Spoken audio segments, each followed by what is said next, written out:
silent riots on Wall Street.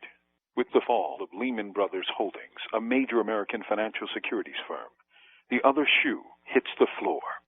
For this is but the latest in a string of failures in the wheels of fortune and fate that is the business game. What forced Lehman's hand is the government's denial of another bailout bid, public monies for private businesses, the latest proof that deregulation was a neoconservative Reaganite pipe dream that actually meant access for the rich and a squeeze for the poor and working class. Isn't it ironic that the advocates of free trade, those who yelled loudest for free markets, have bellied up to the bar to cover the tabs of Bear Stearns, Fannie Mae, and Freddie Mac? These, we were told, were too big to fall. Lehman Brothers apparently wasn't big enough. So, unable to cover its debts, Lehman files for bankruptcy after 158 years as a powerhouse.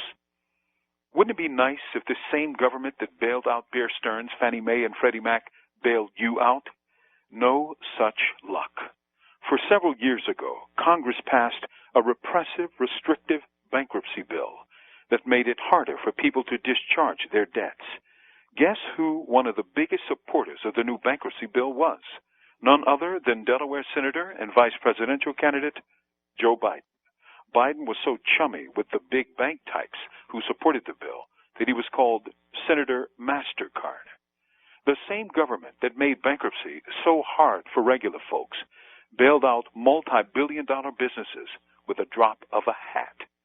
A leading financial analyst recently asked, "Where is the outrage for this plundering of public funds?"